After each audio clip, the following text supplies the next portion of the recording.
Video 39 of the master course Quantum Chemistry of Molecular Electromagnetic Properties. The topic of this lecture is the quantum mechanical expressions for the NMR parameters. In the previous lecture, we have seen that we can define the nuclear magnetic shielding constant sigma k and the reduced indirect nuclear spin-spin coupling constants k, kl in different ways. We can define them as second derivatives of the energy in the presence of the corresponding perturbations, or we can derive them as first derivatives of either magnetic moments, molecular magnetic moments, or molecular magnetic inductions. Let's start with the energies again. Since it's second derivatives of the energy with respect to either components of the external magnetic field or components of the nuclear magnetic moments evaluated at zero strength of these perturbations, we can directly use our expression from perturbation theory for the second order energy correction. So I have already written it up here directly with the second order energy correction, which means those sum over states expression. But since we are treating with magnetic problems and there is a contribution to the Hamiltonian, the second order Hamiltonian H2, for which depends on the vector potential squared, we also have to take this contribution with here, which is also second order. So we have the expectation value of this second order Hamiltonian, and we have the sum over states expressions here with two first order Hamiltonians. And in case of the shielding, we have to take these mixed derivatives, one with the magnetic component of the external magnetic field and one with a component of magnetic moment of nucleus K. And in the case of the reduced indirect nuclear spin-spin coupling constants, we also have mixed derivatives where we take a derivative with a component of the magnetic moment of one nucleus called L here and another nucleus called K. And again, we have, of course, to have both contribution to the second order energy correction. Now, the first order perturbing Hamiltonians, we actually know them already because we have the one for the interaction with the external magnetic induction, and that is just our magnetic moment operator. And we also had when we discussed the ESR properties, we already looked at the first order perturbing Hamiltonian for the interaction with nuclear magnetic moments. And those were three operators. There was the operator where the nuclear magnetic moment interacts with the angular momentum of the electrons, which is the orbital paramagnetic operator, also called the PSO operator. And then we had the operator for interaction with between the nuclear magnetic moments and the spin of the electrons, which is the orbital, which is the spin dipolar operator and the Fermi contact operator. So those we already have. What we do not yet have are the two second order perturbing Hamiltonians. And we need one which is bilinear in the external magnetic induction and in the nuclear magnetic moment for the shielding constant. And we need one which is bilinear in two nuclear magnetic moments. So we need the expressions coming from A squared, the vector potential squared, where one of the vector potentials is an external field, external magnetic field. So it's the vector potential coming from the external magnetic field. That's the well-known expression. That's the one we need here. And the other one are the vector potentials coming from nuclear magnetic moments. And we need actually two. We need one for nucleus K here for the shielding, and for the coupling constants, we need two of them, one with nucleus K and one with nucleus L. And if I insert that in the second order Hamiltonian, which means A squared, and then rewrites those terms so that we can clearly separate the components of the external fields and the magnetic moments from the part of the operator which only depends on electronic coordinates. And we can write the Hamiltonians in this way, where we have this part of the operator, which we call the perturbation operators, which only depends on electronic coordinates in this case actually. And we have the part of the perturbation Hamiltonian, which is just the components of the external perturbation field or magnetic moments. And the parts which only depends on electronic coordinates, they look like this here for the shielding. why, therefore, this is called the diamagnetic shielding operator, and you can see it only depends on position vectors of the electrons and our gauge origin and the position vector of the nuclei. So only on operators related to our molecule. And here the second one, the one for the spin-spin coupling constants, which is called the orbital diamagnetic operator, corresponding to the orbital paramagnetic operator which we had before. Or it's very often also called the diamagnetic spin-orbit operator, DSO, which the full name actually is diamagnetic nuclear spin electronic orbit operator. And this one again also only depends on the position vector of the electrons and then the position vectors of the two nucleus L and K. Now we can insert now, we go back and look at the expression which was in those operators, and therefore we can get second order perturbation theory expression for the nuclear magnetic shielding tensor this way, where we here have the expectation value of this diamagnetic shielding operator. And we have some of the states expression where one of the two operators is the orbital paramagnetic operator and the other one is the magnetic moment operator, the electronic magnetic moment operator, which this one depends on the gauge origin.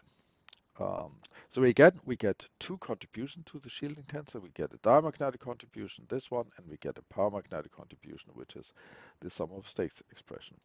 And if one looks at it, we can see that paramagnetic contribution is negative, whereas the diamagnetic contribution is positive.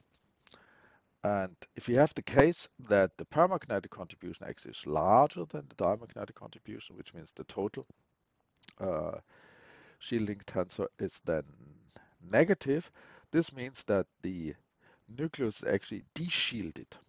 It's not shielded, but it's deshielded, which means that the local magnetic field at the nucleus K is actually larger than the external magnetic field.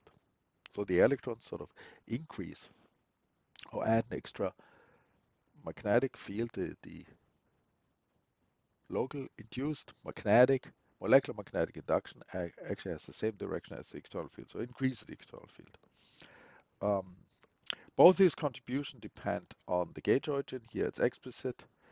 And if you look at this diamagnetic shielding operator, you can also see that it depends on the gauge origin, which again means that this gauge origin is arbitrary, which also means that it's actually not really meaningful to talk about the paramagnetic and the diamagnetic contribution separately. There are no unique defined values for those, because you can change the gauge origin, which will change the value.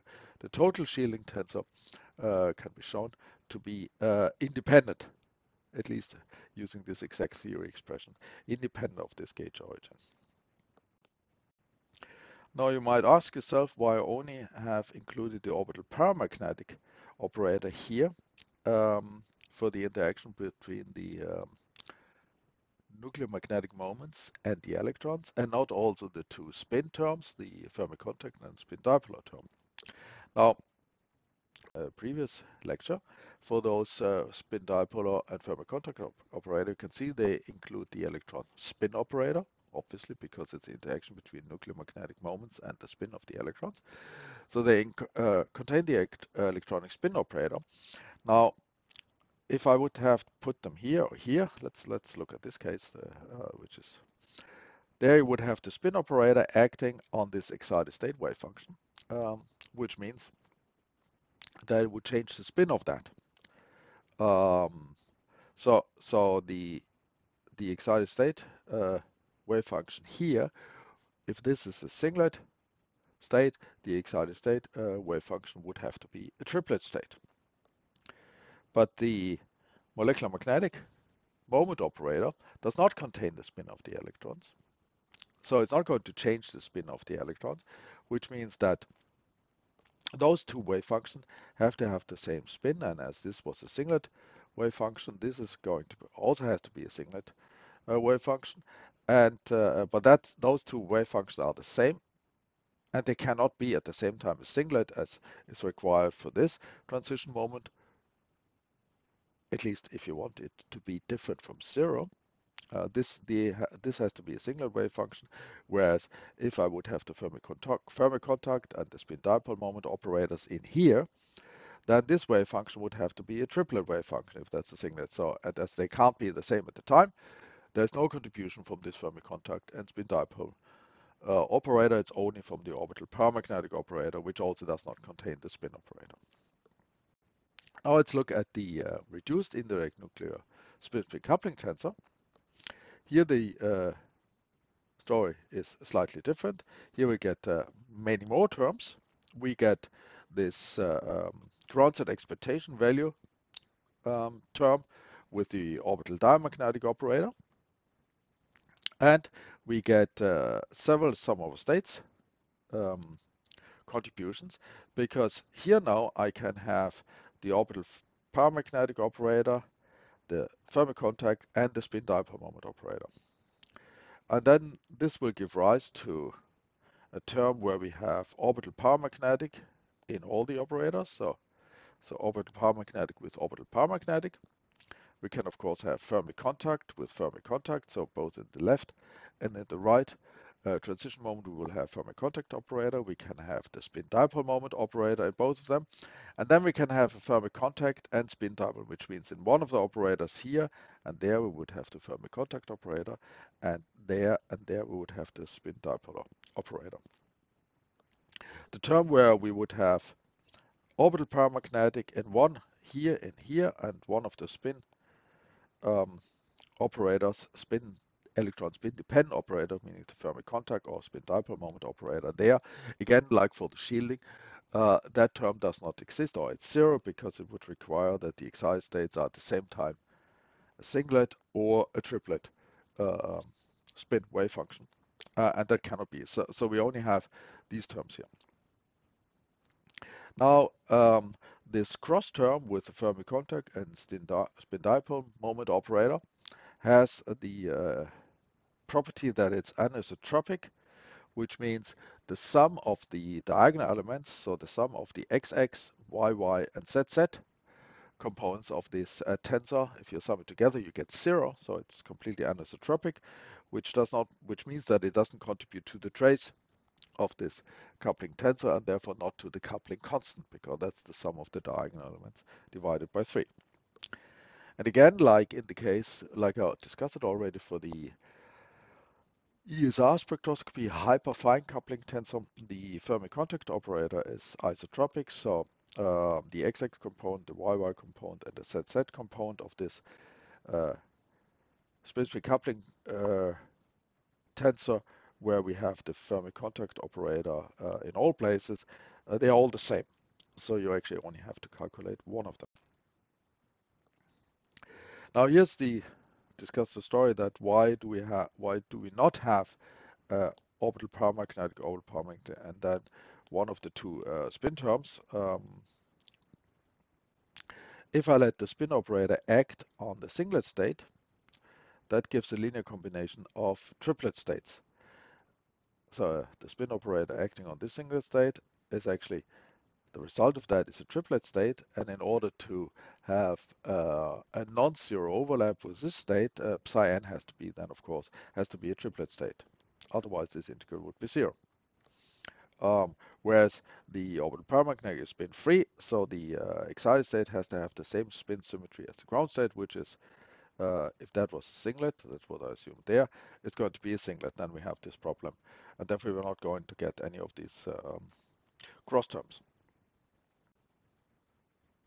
Which means then, of course, also, and that becomes, if you want to calculate, it becomes very relevant, that the Fermi contact and spin dipole contribution to the coupling constant have excited states. Here the excited states are triplet states, whereas for the orbital paramagnetic operator, the excited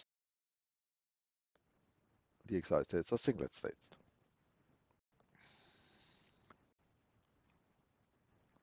So that was deriving the expressions starting from the second derivative of the energy.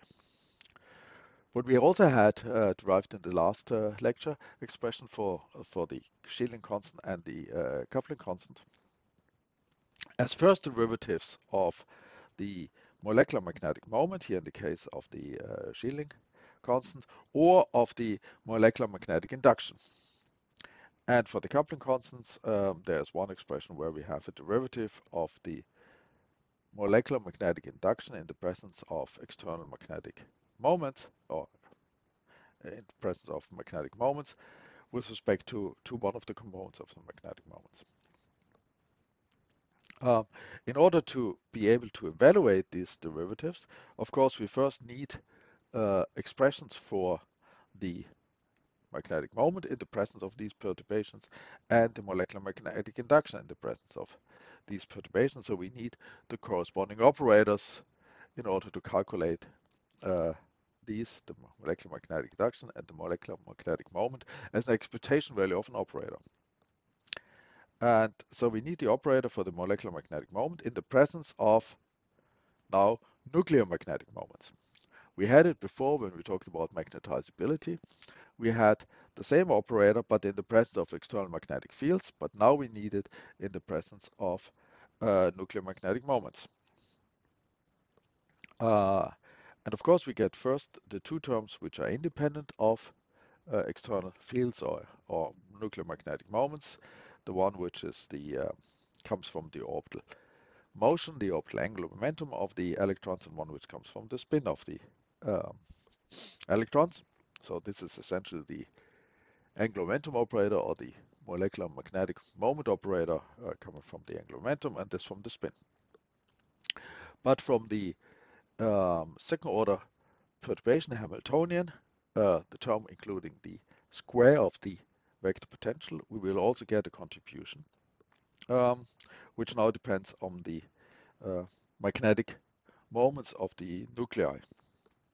And this operator is actually the operator which we just had before. That's our diamagnetic shielding operator. Correspondingly, we need operators for the molecular magnetic induction in the presence of now both an external magnetic induction and nuclear magnetic moments. And we already had some of part of these operators previously. So here we have the operators for the nuclear magnetic induction without a perturbation, without the presence of a perturbation. And these are the operators for the interaction between the angular momentum of the electrons and the nuclear magnetic moments. So this is the orbital paramagnetic operator, or called the PSO operator. And this is just our Fermi contact and spin dipole operator. But now, in the presence of the perturbations, we also get two more terms coming from the second order perturbation Hamiltonian, or the term including the vector potential squared. We get one which is still linear dependent on the external magnetic field. And as you can see, this is again just our diamagnetic shielding operator, which we already had here. So that's the same. And here we get now our orbital diamagnetic operator, also called the diamagnetic spin orbit operator. Now with these operators now, we can calculate derivatives of the expectation value of these operators. And here for the shielding, let's first look at the derivative with respect to a component of the external magnetic field of our molecular magnetic induction. So we have the expectation value of our molecular magnetic induction operator in the presence of the perturbations, and afterwards we evaluate at zero external perturbation. And all three terms in this expectation value depend on the external magnetic induction. So we get three terms. We get, let's take the one where we take the derivative of the operator first. So here we get the expectation value of our diamagnetic shielding operator. And then we get two terms where we take the derivative of the wave function in the bra, or the derivative of the wave function in the ket. And again, like we discussed also for the magnetizability previously, in order to continue now, we could either look at explicit expressions for approximate wave function, as we will do in later chapters, like chapter 12, or we could use our perturbation theory expansions from chapter 3 and write up this expansion for the perturbed wave function, and since we are taking the first derivative and evaluate at zero field strength, we would just have to insert here our expression for the first order correction to the wave function. Doing that using the expressions which we had in chapter 3, we would actually come back again to our sum of states expression. Now, if you look at the second definition of the shielding tensor, which is the derivative now of the molecular magnetic moment in the presence of nuclear magnetic moments with respect to a component of this nuclear magnetic moment.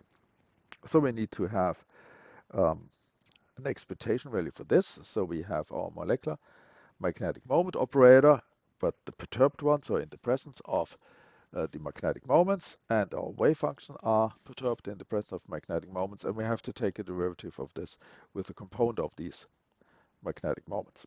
And that gives us again three terms, where the last one written up here, that's again our ground state expectation value of now our diamagnetic orbital diamagnetic operator or diamagnetic spin orbit operator. And we have here similar two terms which involve derivatives of the wave function, but now the wave function in the present of magnetic moments of the nuclei and the derivative with respect to one of the components of the magnetic nuclei. Finally, let's look at the spin-spin coupling constants. And the reduced spin-spin coupling constant, which we can define, or we had defined in the last lecture, as the first derivative of our molecular magnetic induction in the presence of a magnetic moment of a nucleus L with respect to a component of the this magnetic moment of nucleus L, and we evaluate this at the position of the nucleus K. So here again we have to insert now our operator for the molecular magnetic induction, where here we, in the presence of magnetic moments, here magnetic moment L, and we have now a wave function in the presence of magnetic moment of nucleus L. And here now we have to insert all operators. So we both have the orbital angular momentum part, which is our orbital paramagnetic or PSO operator, and we have the electronic spin part of that operator, so the Fermi contact and spin dipole moment operator, and we have the derivative of our wave function with respect to a component of the nuclear magnetic moment, and either here in the ket or here in the prom. And then finally down there, as the third term, we have the ground state expectation value again of this second order perturbation operator, which again is our diamagnetic spin orbit operator or orbital diamagnetic operator. Finally, we have also the possibility to use a different expression for our expectation values. So instead of writing just the expectation value up and taking derivatives of the perturbed wave function, the operator in the middle, and the perturbed wave function, we can now use the expression from response theory for an expectation value of an operator in the presence of a perturbation. Where we have from response theory, we know we can expand this perturbed expectation value, of course, in the unperturbed expectation value, and then a series of correction terms which are linear, quadratic, and so forth in the perturbation. And the term linear in the perturbation, which is the one which we are interested in, then includes the response function and also the response function with the first order perturbation Hamiltonian and the ground state expectation value with the second order perturbation Hamiltonian. And then taking the derivative of this, we get back our ground state expectation value of the diamagnetic operators, here the diamagnetic shielding operator, and here the diamagnetic spin orbit operator or orbital diamagnetic operator. And then we get response functions. We get a response function of the operator from our original expectation value, which here is the orbital paramagnetic operator, and then the operator representing the interaction with the perturbation, which is the perturbation is the magnetic field.